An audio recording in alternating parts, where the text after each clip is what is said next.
Check it out. Man and his goose. Actually, I really have no idea whether this one is a male or a female. I haven't actually sexed them. But I wanted to show you a sebostopal, or sebostopal, or however you want to say it. They are snow white.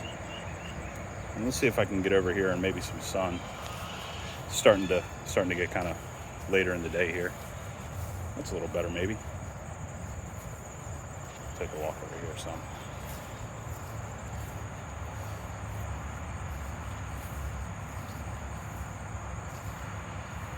All right. Maybe, I don't know, whatever. So my geese are, I don't know, curly breasted, I think.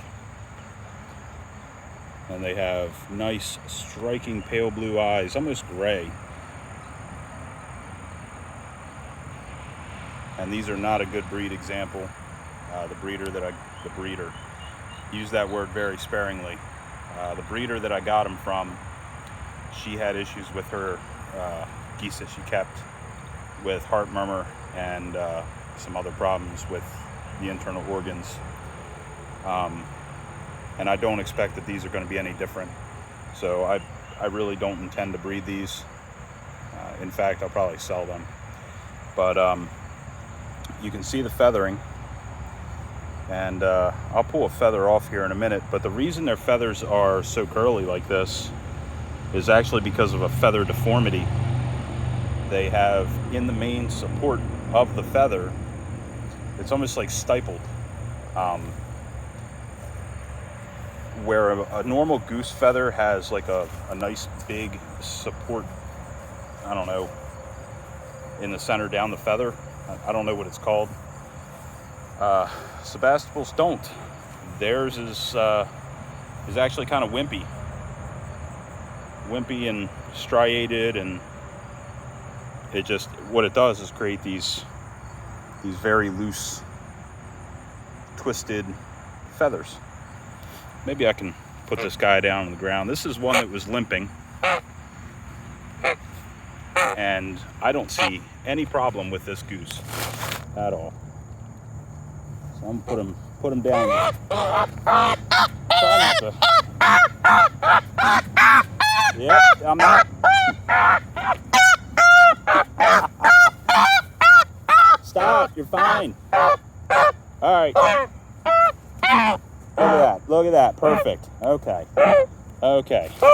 calm down. So, I want to show you these feathers.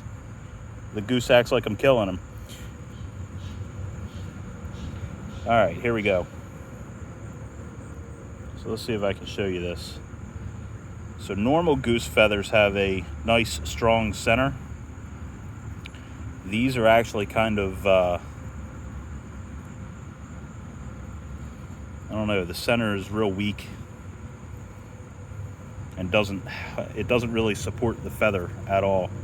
So this one right here would be close to what I would consider a normal feather.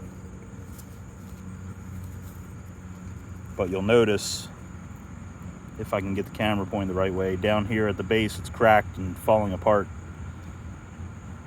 The feather support is real weak, which is why you get these beautiful mop-like feathers that just kind of fall. They don't really stand up.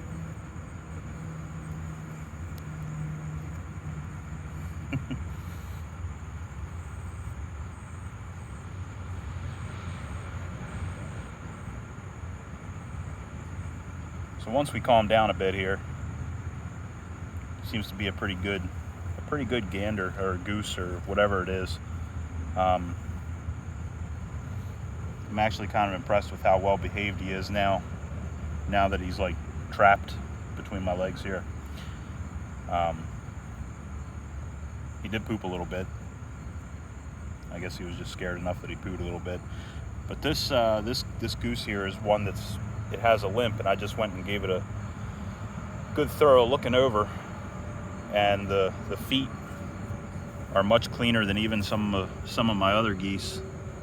There's no sign of bumblefoot at all, like on this one. Let's see if I can get the other without him losing his mind. Show me your feet. So, and here's the other. There's literally nothing wrong with that foot. It looks perfectly fine.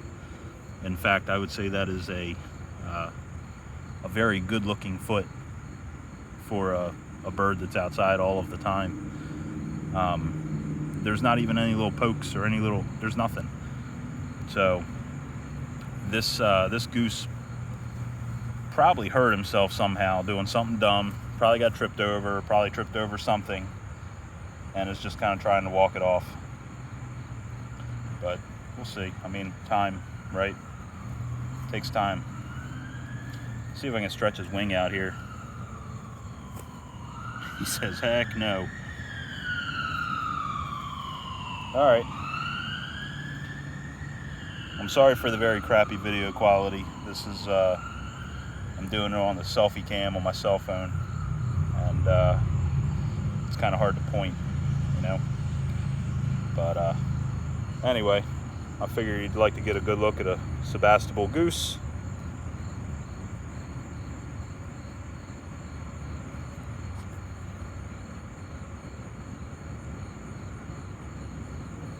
See if I can show you his tomia, which are teeth.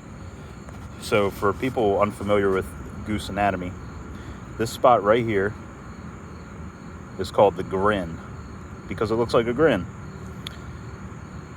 The front spot right here looks like a thumbnail is called the nail. This part actually wears down and grows out like a big old tooth or a thumbnail. Inside of the mouth, see if I can open his mouth a little bit. You can see what looks like a comb in there, and those are the tomia. They act like a hacksaw, and they cut vegetation very well. These up top here are the nares, or the nostrils, and on some geese, this spot right here is where you would get a knob. So like African or Chinese, a good way to determine if there's any crossbreeding is if there's any sort of knob here. You know it's not a purebred because the African and Chinese are the only ones that have that knob. And a lot of people keep them. So, you know, you want to make sure that your purebred goose doesn't have any sort of knob. And I know all you people in the UK are probably laughing like, he said knob. But yeah, this dumb American knows what a knob is.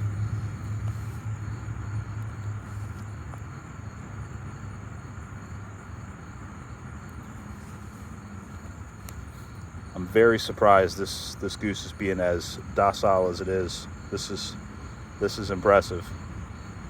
Even Reggie isn't this docile. She's, you know, nibbling and making all kind of fuss.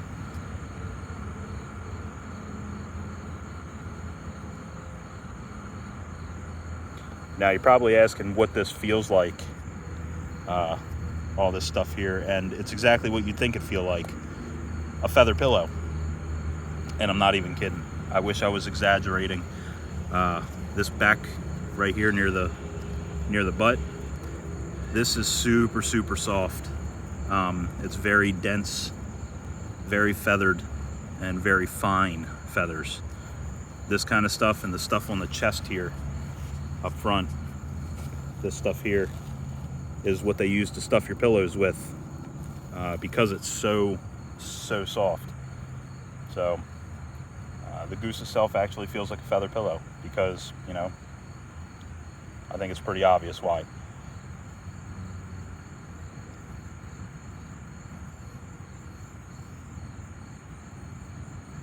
I think he kind of likes this. This is weird. What do you think, bud?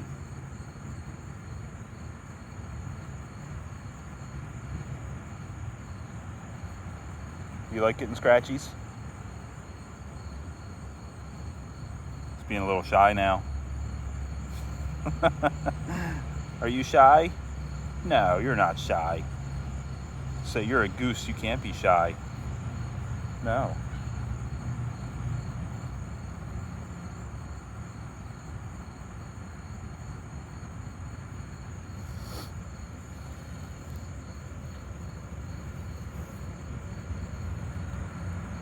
All right, Jules, that one's for you.